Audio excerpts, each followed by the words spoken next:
क्या आपने कभी अपने मन को एक बंदर की तरह उछलते कूदते देखा है?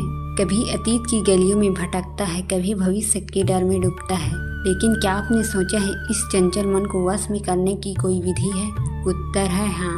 और बुद्धिमान योगियों, साधकों और तत्वज्ञानी ऋषियों ने इसकी 5 चाबियां हमें दी हैं। आइए उसे गहराई से समझते हैं। साक्षी भाव, खुद को देखने की कला।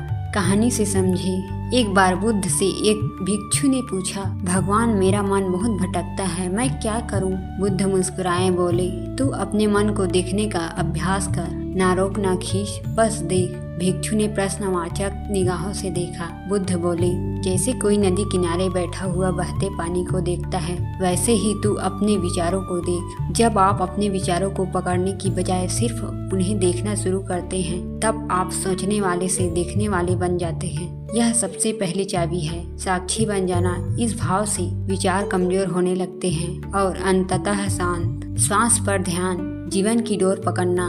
श्वास ही जीवन की डोर है। जब मन अशांत हो तो श्वास तेज हो जाती है, जब मन स्थिर हो श्वास धीमी। प्राचीन ध्यान तकनीक आनापानसती केवल श्वास पर ध्यान करने की विधि है। कैसे करें? शांत बैठ जाए, पीठ सीधी हो, आंखें बंद करें, श्वास को आते जाते बस देखें, बिना बदलाव किए। यह अभ्यास दिन में 10 मिनट भी करें। श्वास शरीर और मन के बीच एक पुल है। जब आप श्वास पर नियंत्रण रखते हैं तो धीरे धीरे मन भी वश में आने लगता है। यही वह द्वार है जिससे भीतर की शांति प्रवेश करती है। विचार लेखन, मन को बाहर निकालना। रोज सुबह या रात एक डायरी लेकर अपने विचारों को लिखें। जो भी चल रहा है मन में, जैसा भी चल रहा है, बिना जजमेंट। मुझे डर लग रहा है कि मैं असफल हो जाऊंगा। आज मेरा मन किसी कारण बहुत बेचैन है। जब आप अपने विचारों को कागज पर उतारते हैं तो वह बोझ जो अंदर घुमड़ रहा था बाहर आकर हल्का हो जाता है।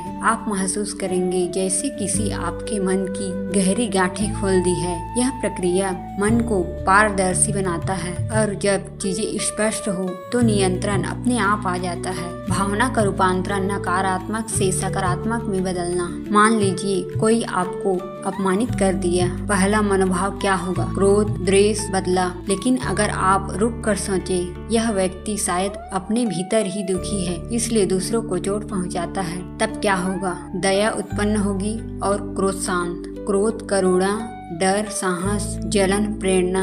हर नकारात्मक भाव को पकड़िए, उसका नाम दीजिए और सोचिए उसका उल्टा रूप क्या हो सकता है। धीरे धीरे यह अभ्यास आपकी भावनाओं को नए अर्थ देना सिखा देगा। ध्यान और मौन परम औषधि। प्रत्येक दिन में कम से कम 15 मिनट पूर्ण मौन में बैठे। कोई मोबाइल नहीं, कोई संगीत नहीं, कोई बातचीत नहीं, सिर्फ मौन और आप। शुरू में मन भागेगा, चिल्लाएगा, पुराने गाने गाएगा, लेकिन जैसे ही आप मौन से घबराना बंद करते हैं, मन चुप हो जाएगा, जैसे शोर से थक कर खुद ही सो गया। यह अवस्था ही ध्यान की प्रारंभिक अवस्था है। यही वह स्थिति है जब आत्मा की आवाज सुनाई देती है। मौन केवल बाहर का नहीं, भीतर का मौन सच्चा ध्यान लाता है। अंतिम विचार, मन का राजा बनो, गुलाम नहीं। मन बहुत चतुर है।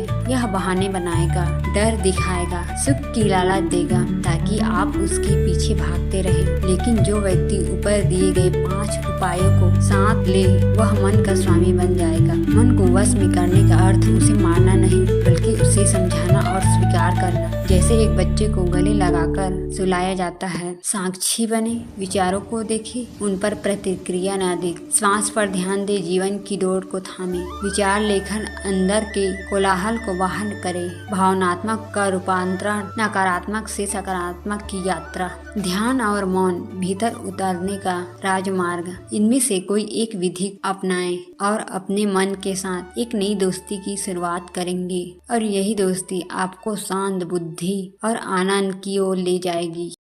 अगर आपको ये वीडियो पसंद आया तो ऐसी वीडियो देखने के लिए चैनल को सब्सक्राइब कीजिए।